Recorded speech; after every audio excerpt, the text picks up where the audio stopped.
Terima kasih. Assalamualaikum warahmatullahi wabarakatuh.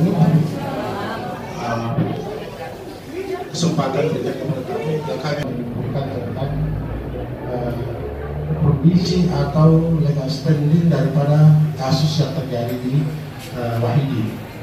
Saya dengan teman-teman telah melakukan forensik terhadap membedah proses kejadian yang ada di Rumah Sakit Wahidi, dan di situ ada penekanan bahwa pengakuan dari rumah sakit bahwa itu telah terjadi, berarti di situ telah terjadi tindak pidana. Bahwa pengakuan dari seorang saksi pelaku ini mengatakan bahwa itu telah terjadi, berarti di situ telah terjadi tindak pidana. Nah, ini tidak ditindaklanjuti sampai sekarang. Yang kedua, dalam proses yang terjadi malah terjadi negosiasi. Negosiasi itu untuk proses perdamaian. Tetapi yang kami dapatkan chat-chat dari salah seorang oknum yang disampaikan teman tadi bahwa chatnya itu mengatakan bahwa uang 35 juta ini adalah proses perdamaian. Pertanyaan kita setelah teman-teman melakukan investigasi keluarga baik bahwa kami tidak pernah membuat pernyataan atau kesepakatan untuk berdamai. Itu dihargai dengan 35 juta. Yang berikut yang kami tekankan, kami minta kepada Bapak Ibu anggota DPR Provinsi Sulawesi Selatan, karena ini adalah warga Bapak, supaya tim dari atau DPRD Provinsi Selatan membentuk tim khusus bersama Pemuda Pancasila untuk melakukan pengawalan pelaporan kasus pidana ini. Sekali lagi kami minta supaya bersama-sama kami untuk mengawal proses ini, karena kemungkinan dalam waktu dekat kami akan melayangkan laporan secara langsung kepada pihak yang berwajib.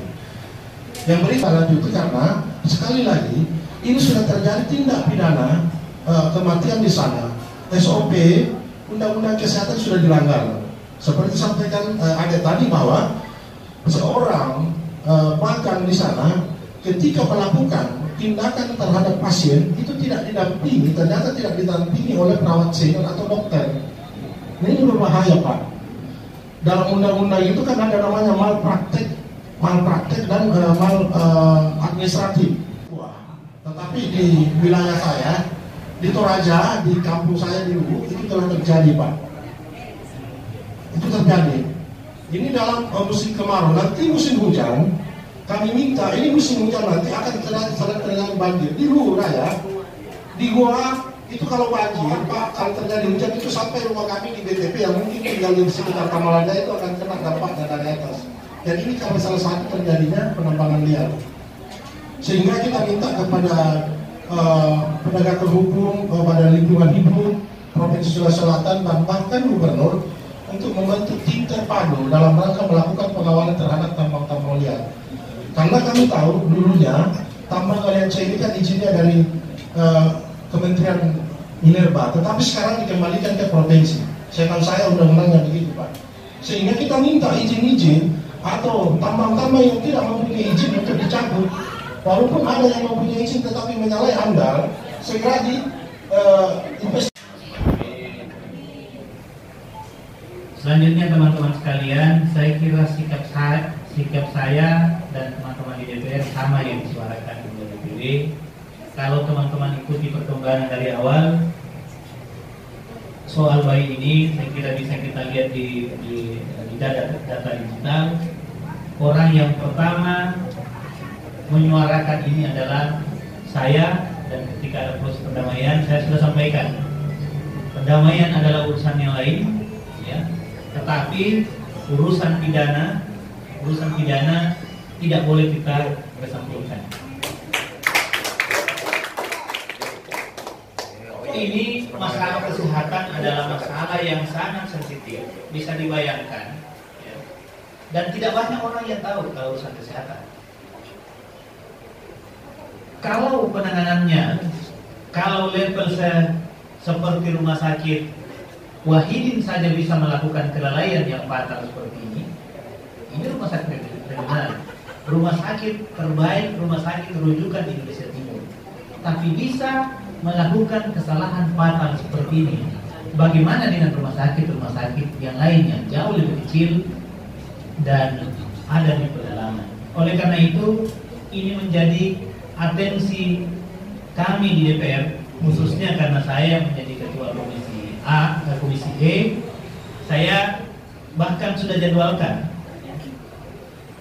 untuk minggu ini ya, kita gelar RDP ya, hanya saja pada saat minggu ini semua karena batas pembahasan kita terkait dengan KUA PPS 2023 harus selesai minggu ini, sehingga kita hold minggu depan. Dan saya beruntung sekali teman-teman dari DPW Pemuda Pancasila datang memberikan penguatan, dan insya Allah izin Bu Ketua minggu depan saya pastikan ini kita undang Direktur Rumah Sakit Pak Hidin. Tentu mohon bantuan, nanti juga akan kami undang teman-teman dari Pemuda Pancasila. Sekali lagi, urusan nyawa tidak bisa dipertukarkan dengan apapun juga. Ini urusan nyawa, urusan kehidupan tidak bisa dipertukarkan dengan apapun juga, dan harus menjadi bagian dari kita semua agar ini diproses, tidak hanya sekedar permintaan maaf oleh perawat, tetapi secara kelembagaan dan secara hukum ini harus ada proses yang berkelanjutan. Selanjutnya Bapak Ibu sekalian, memang kalau Rumah Sakit Wahidin seandainya ini rumah sakit provinsi, saya kira malam kejadian besoknya itu bisa gubernur atau dengan tekanan permintaan dari kami semua DPR provinsi, saya kira besoknya sudah bisa dipecat sebenarnya dirutnya. Cuma kalau Rumah Sakit Regional Wahidin ini tidak menjadi bagian dari Pemprov, seluruhnya kewenangan, pengangkatan, pemberhentian, dan perizinan secara keseluruhan ada di pusat, di kementerian. Beda kalau misalnya Rumah Sakit Fatimah, Rumah Sakit Sayang Rakyat, Rumah Sakit Labuan Bajo, Rumah Sakit Pertiwi, itu menjadi kewenangan provinsi. Ini hari ada kesalahan fatal seperti ini, saya kira besok Pak Gubernur sudah bisa ganti dirutnya. Cuma memang Wahidin ini adalah ranah kewenangan pusat di bawah Kementerian Kesehatan Republik Indonesia. Namun demikian, sebagai tanggung jawab kita bersama, tentu itu tidak bisa menjadi alasan bahwa kita tidak bisa panggil, kita tidak bisa minta keterangannya, dan itulah yang akan kami lakukan. Itulah yang akan kami lakukan. Mohon dukungannya Bu Ketua. Nanti pada saat RDP, saya kira izin Bu Ketua kalau bisa mungkin ada 4-5 orang lagi teman-teman Pemuda Pancasila bisa hadir, sekaligus bisa kita mendengarkan secara langsung keterangan dari Direksi Rumah Sakit Wahidin Sudiro Husodo. Saya kira itu terkait Wahidin, dan sekaligus tadi penugasan dari Bu Ketua kepada saya sebagai kader Pemuda Pancasila dan juga teman-teman.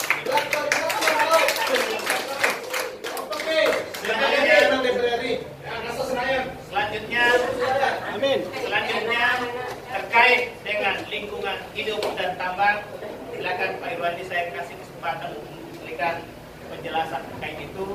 Waalaikumsalam warahmatullahi wabarakatuh. Yang pertama, tentu saya sangat bangga dan berterima kasih kepada teman-teman BP atas sensitivitasnya. Luar biasa upaya-upaya yang dilakukan teman-teman BP atas tanggung jawab sosial maupun tanggung. Yang kedua terkait dengan tambang. Bicara persoalan tambang memang ini jikalau tidak dikelola sebagaimana mestinya atau tidak memenuhi prinsip-prinsip good mining practice, tentu akan menimbulkan dampak-dampak lingkungan.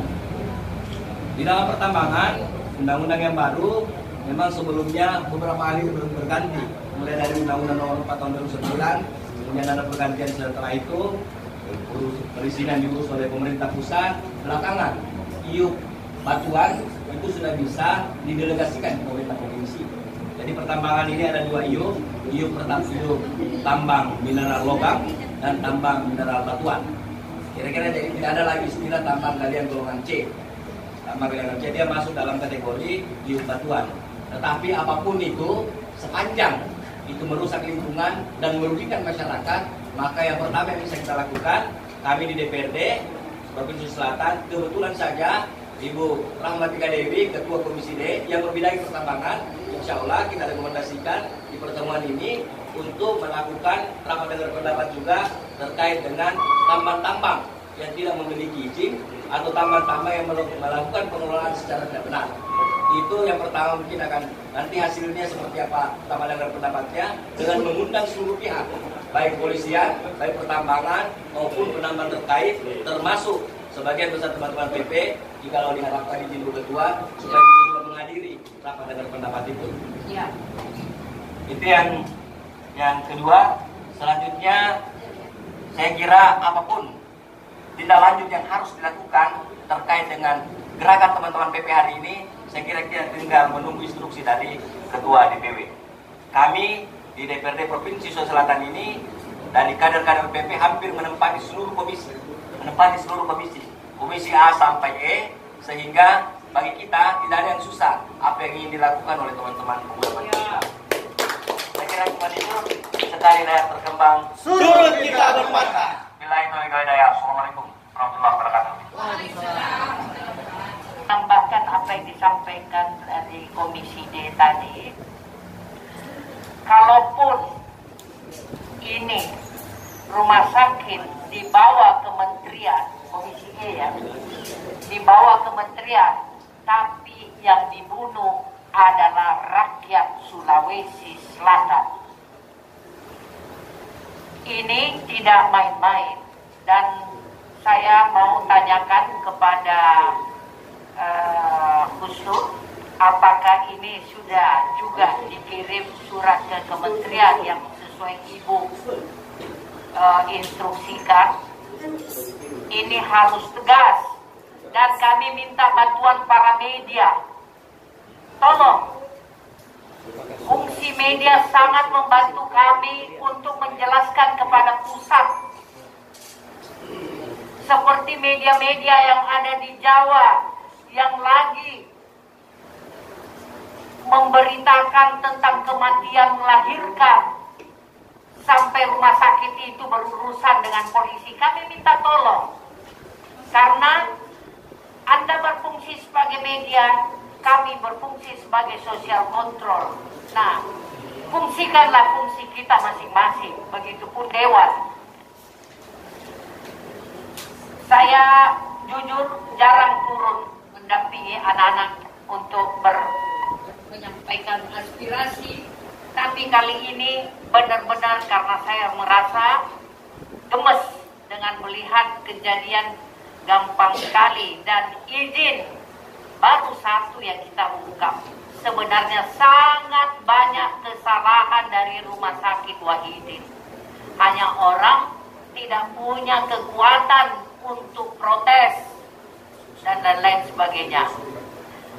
Kemudian untuk tambang yang tidak main-main, musim penghujan datang, banjir di mana-mana, tapi sebenarnya di depan mata saya dengar gubernur tidak mau didemo. Jangan jadi gubernur kalau tidak mau didemo. Setuju? Katanya ada dari kantor gubernur mau datang, silakan datang. Kenapa dikasih izin bertahun-tahun? Pedes loh kalau kejadian sudah terjadi seperti ini. Nah, ini kader PP silakan.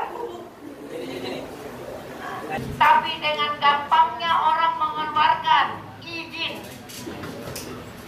atau melakukan pembiaran sehingga terjadilah perusakan lingkungan hidup, terjadi banjir, terjadi danau yang baru, sawah, kebun, semuanya digaruk yang bukan wilayah penggalian tambang. Maka saya berharap kepada Dewan Provinsi, mulai dari ketua sampai seluruh anggota Dewan, terutama lagi kader pemuda Pancasila yang ada di sebagai anggota Dewan Provinsi, bahwa sekali lagi ini tolong menjadi atensi yang benar-benar diperhatikan, karena kedatangan kami ini benar dengan apa-apa di sini. Tapi kepentingan kami benar-benar untuk menjaga Sulawesi Selatan ini. Tentu yang pertama kita sangat berterima kasih kepada teman-teman PP atas sensitivitasnya terhadap kejadian-kejadian yang terjadi di Rumah Sakit Wahidin maupun kondisi kegiatan pertambangan yang terjadi di beberapa tempat. Saya kira memang sangat wajar apa yang dilakukan oleh teman-teman PP itu, dan kami di DPR ini insya Allah akan menindaklanjuti dan mensupport full apa yang diinginkan dan diharapkan oleh teman-teman Pemuda Pancasila.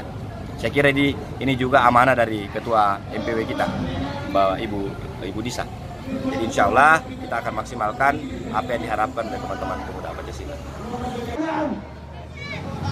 Yang kedua, yang dimana baru-baru ini yang sedang viral di media sosial, yang dimana adanya nyawa yang melayang yang ada di Rumah Sakit Wahidin, saudara-saudaraku sekalian, yang dimana kasus pembunuhan nyawa itu kemudian kami bakalan tegas mengawal sampai ke ranah hukum, saudara-saudaraku sekalian. Hilangnya oleh oknum-oknum yang tidak bertanggung jawab yang ada di Rumah Sakit Wahidin, saudara-saudaraku sekalian, yang dimana juga bahwasanya keluarga korban itu kemudian tidak menginginkan ada di goa, itu kemudian sangat ilegal, saudara-saudaraku sekalian. Katanya dari sana, dari kita luar sana. Kita akan diterima hanya oleh Kadis Lingkungan Hidup, bukan Pak Gub. Ya, yang tadi teman-teman dengar itu suara dari Ketua MPW Pemuda Pancasila. Sesuai dengan instruksi bahwa semua ketua badan lembaga ikut di pintu sana masuknya. Setarik semua kader. Adanya galian atau tambang yang tidak bertanggung jawab di Kabupaten Goa. Maka hari ini kami selaku kader Pemuda Pancasila ingin menyampaikan kepada seluruh teman-teman media atau seluruh pegawai Gubernur Provinsi Sulawesi Selatan bahwa kedatangan kami di sini murni karena kepentingan rakyat Provinsi Sulawesi Selatan, bukan kepentingan dari kader Pemuda Pancasila. Mungkin saya baca saja dulu ya. Terkait adanya penambangan liar di Desa Pancini, Baji, Kecamatan Bajeng, Kabupaten Goa, Provinsi Sulawesi Selatan, sebagaimana juga tidak memiliki izin penambangan dari dinas terkait dan telah merusak lingkungan yang dapat mengakibatkan bencana alam seperti banjir, tanah longsor, tanah tahun dan denda paling banyak 100 miliar. Berangkat dari kronologi tersebut di atas, maka kami dari Pemuda Hidup Sesungguhnya akan melakukan aksi demokrasi dari ini superior ya, tambang ilegal baik pelaku maupun aktor intelektual yang berada di baliknya, karena mustahil terjadi penambangan liar tanpa backup dari orang tersebut. 2. Mencabut atau membunuh. 4.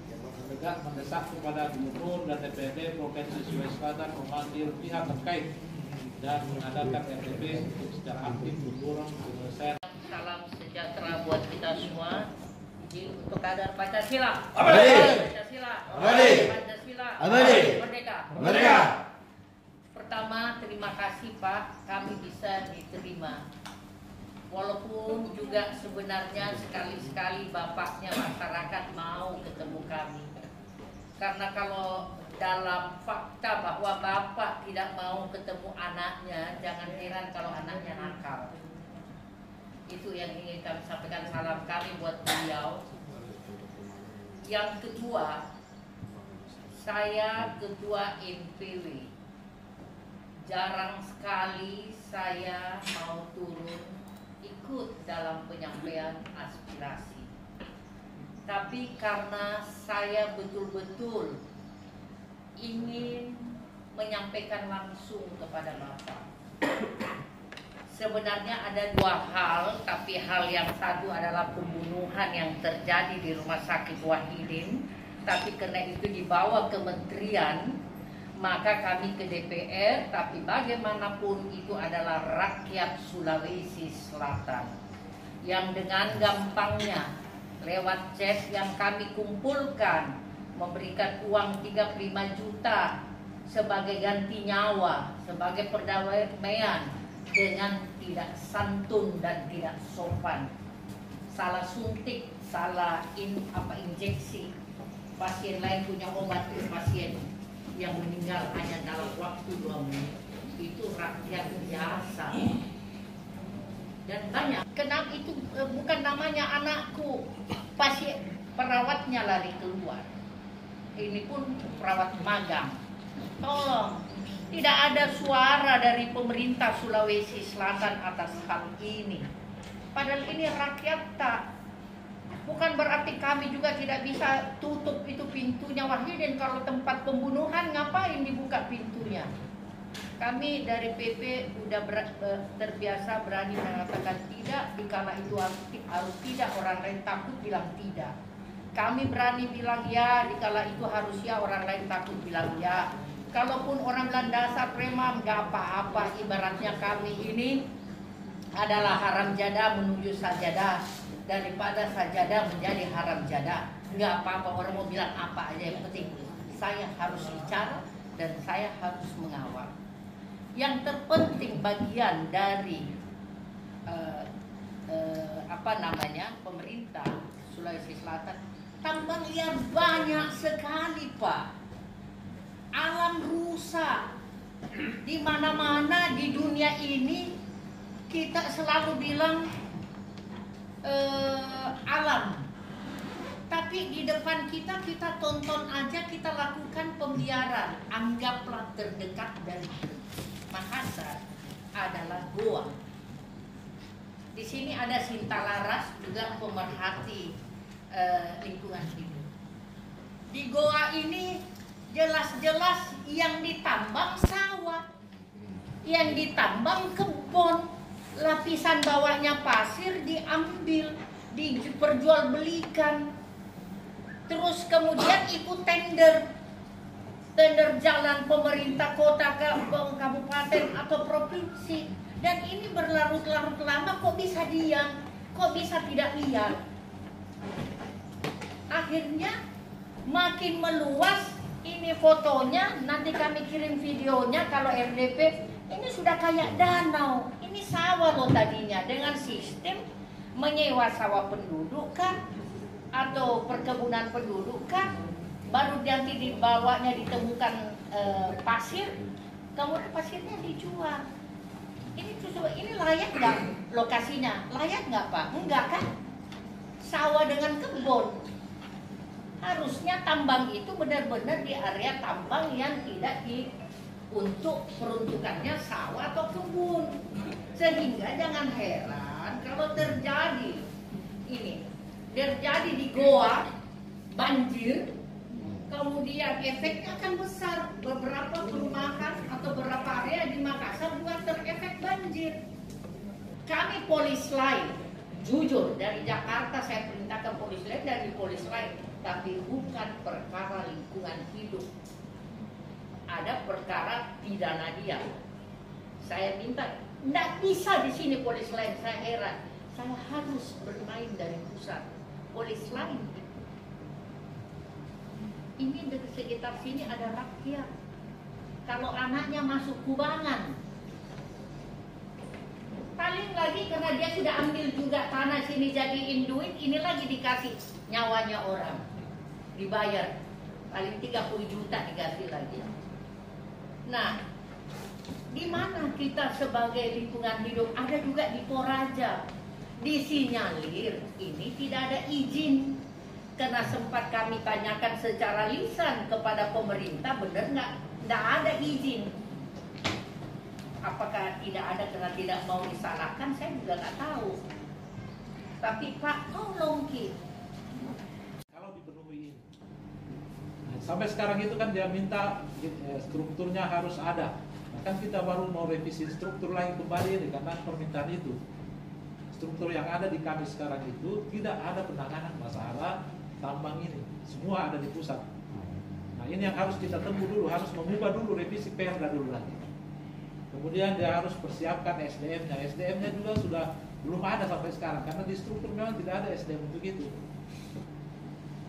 Ketiga, dari sisi keuangannya diminta juga bahwa harus sudah ada uangnya untuk pelaksanaan kegiatan itu.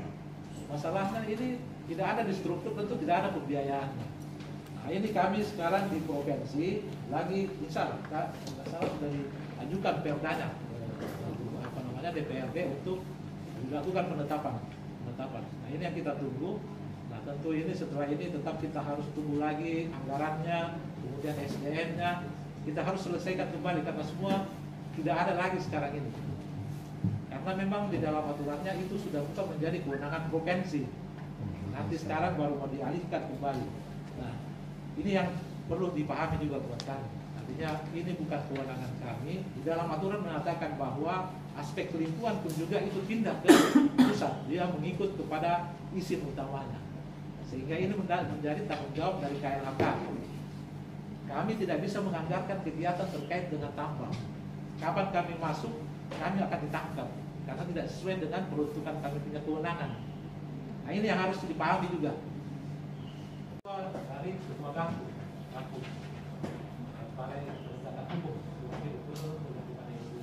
Sudah belum? Berapa kali? Sudah berapa tahun Pak? 3 tahun ya, 5 tahun sekitar itu. Hanya memang masalahnya itu ya seperti disampaikan tadi, mungkin ada yang bocorkan atau mereka pun hilang semua. Tadi tampangnya dari itu Bisa melewati kita punya kewenangan, tentu SDM juga seperti itu. Kami harus kembali seperti katakan tadi, kami harus sampaikan ke Balai Ganti pun untuk pelaksanaan ini. Misalnya sebentar atau ya sebentar lah kita bikin suratnya berdasarkan nanti kita kirimkan, nanti tinggal punya kami kasih. Mungkin bisa bagus juga koordinasi satu aturan tapi gak jelas. Anak SD juga bisa. Ini gak jelas kan tadi, apalagi dana gitu loh. Anggaran nggak ada gitu loh. Tapi Pak,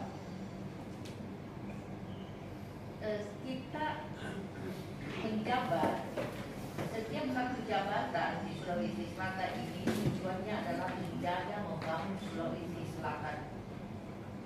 Saya berharap dari Bapak koordinasi lebih gencar lagi, lebih kontinue lagi dengan apa kami gabung. Iya, tekan aja Pak, kalau tidak mau tekan yang tekankan. Terus ngapain juga ya ada bentuk kalau ada guna-gunanya. Nah, sama dengan tambang-tambang ini berarti selamat menonton sampai hancur, selamat menikmati kalau ini terus.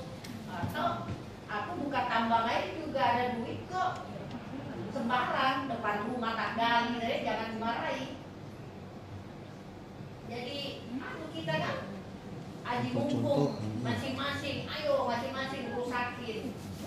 Padahal undang-undang dasar dipajari jelas-jelas di situ sudah diatur, kita tidak boleh sembarang. Yang mana negara punya, tambang-tambang itu semua harus berizin, kan urutannya dari situ semua. Tapi kalau ada kemudian katanya betul sudah dialihkan ke provinsi, tapi provinsi sendiri belum punya struktur, tidak ada SDM-nya, bagaimana ya? Kami kasih aja SDM kalau mau. Jadi kami berharap PLH, adik-adik sekalian, coba dengan pemerintah provinsi dikomunikasikan dan segera saja ke Gakum. Kalau Gakumnya nggak mau, nanti kami yang desak Gakumnya terus ini untuk diganti saja. Nah, nggak ada gunanya dari Sulawesi Selatan tambah. Tor aja Pak 5 kali, kami bisa kasih fotonya 5 kali kami ini. Jalan sampai detik ini. Kalau Bapak banyak kali sampaikan kepada saya bahwa begitu dia dan Bapak datang memeriksa tambang orangnya tidak ada, ya kan? Kan kerusakannya nampak, tinggal di Polres lain. Polisi di sana ada Babinsa, ada Polsek, ada semua ya. Ada itu baru apa pasti dia tahu siapa yang garuk di belakang. Ya kalau bapak datang sendiri beda. Kalau bapak bawa juga itu Babinsa, bawa itu Polsek, pasti dapat sampai. Kami ini Pak keluar uang, menanam pohon, keluar uang sendiri. Oke, harapan saya dalam memperjuangkan dua kejadian besar di Sulawesi Selatan. Pertama yaitu pembunuhan di rumah sakit Wahidin, yang mana semua pada adem ayem aja, didamaikan dengan hanya memberikan dana begitu saja, tanpa diproses, tanpa mendapatkan hukuman. Rumah sakit tidak mendapatkan hukuman, ini sangat miris.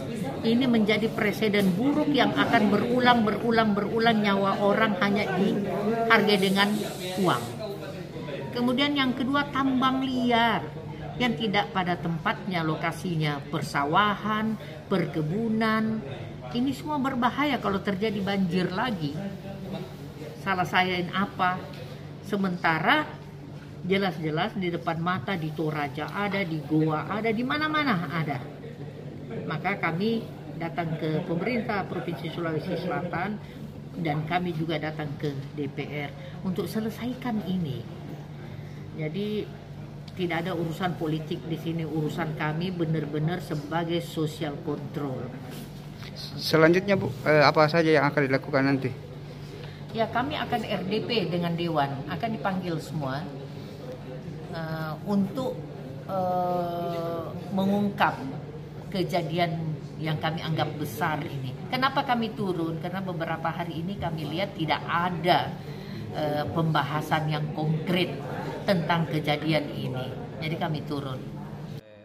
Yang disampaikan oleh Pemuda Pancasila, pertama masalah penanganan daripada korban kesalahan SOP di sana, itu yang dianukan, karena sepertinya tidak etis, sepertinya juga caranya menangani, sehingga diharapkan itu kasusnya bisa ditangani dengan baik dan sekaligus menjadi dasar bagaimana untuk selanjutnya lebih bagus lagi. Saya pikir bagus sekali itu, dan tentu ini kita dari Pemprov nanti Pak Gubernur juga pasti akan ke situ untuk bagaimana supaya lebih bagus lagi. Yang kedua, yang masalah tambang ilegal yang ada di Sulawesi Selatan. Ya, ini memang jadi permasalahan karena ada 4 tahun ini kan berpindah kewenangan ke pemerintah pusat, yang sampai hari ini pun juga belum diserahkan. Bisa kita katakan seperti itu karena perpresnya ada untuk diserahkan ke pemerintah provinsi, tetapi di belakangnya ada peraturan menterinya, edaran menterinya yang mengatakan bahwa itu bisa diserahkan kalau memenuhi syarat ini. Nah, ini kan kami belum siap untuk itu. Sehingga sekarang pun juga baru kita coba untuk merevisi, karena mulai dari struktur kami di SDM-nya juga tidak ada yang tangani itu. Nah, karena di strukturnya memang tidak ada kewenangan kita, jadi tidak ada. Makanya sekarang oleh Pak Gubernur dilakukan revisi struktur itu sudah masuk ke DPR. Tinggal kita tunggu pembahasannya di sana, persetujuan dari DPR. Itu kemudian ya tentu kita mau bahwa ini masalah di Sulawesi Selatan, sehingga kita harus lakukan perbaikan. Dan kami pun juga Pak Gubernur pun juga sekarang lagi membentuk tim untuk persiapan penyerahan wewenang tersebut. Tetapi ada yang bagus menurut saya tadi, bahwa informasi yang masuk bahwa banyak pemenang tender di daerah itu yang menggunakan justru tambang ilegal. Nah, ini yang kita mau coba untuk minimal kami akan, Pak Gubernur mungkin insya Allah akan memberikan edaran ataupun surat ke pemerintah kabupaten kota untuk di dalam proses penentuan rekanan yang menggunakan material ini harus dari penambang yang legal. Karena tentu kalau yang legal lebih mudah kontrolnya kita, dan ada aturan mainnya, kapan dia tidak bagus pasti akan ditutup. Nah, kalau ilegal susah kita kontrol ini. Nah, ini tentu dengan adanya seperti itu mau tidak mau akan akan mendorong mereka untuk beralih ke legal jadinya, karena pada akhirnya mereka harus bersaing dengan yang legal. Kalau yang legal yang dapat kontrak-kontrak pengadaan pasti mereka tidak dapat. Nah ini saya pikir bagus sekali masukan dari dari pemuda Pancasila tersebut. Kalau tindak lanjutnya sendiri Pak dari Dinas Lingkungan Hidup? Nah dari Lingkungan Hidup kan begini, jadi kami juga sekarang untuk mempersiapkan kita punya pelimpahan kewenangan itu, sekarang kami juga lagi susun tim untuk yang sama penegakan hukum. Tapi kami di tim itu ada bagi dua, ada khusus untuk preventifnya itu mencoba mengarahkan penambang masyarakat di sana itu untuk legal, kita legalkan. Nah tentu caranya ya disesuaikan dengan aturan, itu kita arahkan sana. Karena kalau masyarakat sendiri, karena banyak juga kan kondisi bahwa masyarakat yang menambang ini untuk kebutuhan hidup. Nah ini yang kita perlu utamakan juga, karena mereka ada di lokasi tersebut. Nah itu kita harapkan, jadi di situ ada preventif, ada juga untuk represifnya itu penegakan hukum. Hanya memang di aturan baru ini, aturan Cipta Kerja yang baru ini beda dengan Undang-Undang 23 yang lama. Kalau Undang-Undang 23 lama itu kami punya hak untuk melakukan penyidikan. Nah sekarang dengan aturan baru tidak seperti itu lagi, kami harus serahkan ke kalau sudah masuk pidana itu masuk ke ranahnya kepolisian. Sehingga memang harus sebenarnya kami nanti mungkin akan support saja dari kepolisian Polda dalam hal ini untuk kami beri data terkait dengan aduan-aduan yang ada. Penyerahan kewenangannya tadi kepada siapa itu Pak? Yang mana dimaksud tadi? Tunggu penyerahan kewenangan. Penyerahan kewenangan dari pemerintah pusat ke pemerintah provinsi. Ya. Berarti selama ini Pak memang tidak ada izin tambang yang dikeluarkan dari kita? Ya, semua di pusat. Oh. Makanya juga mungkin gara-gara itu, mungkin juga saya hanya prediksi masyarakat susah jadinya. Akhirnya dia, padahal di sisi lain ada yang butuh. Kemungkinan kita tidak bisa pastikan, tapi ada kecenderungan peningkatan ilegal jadinya karena ini kan masyarakat pelambang kadangkala susah juga kalau elektronik. Nah ini kan harus lewat elektronik semua pakai OSS. Nah nanti kita akan kalau pindah ya ini kita siapkan kembali semuanya. Kalau didapatkan itu Pak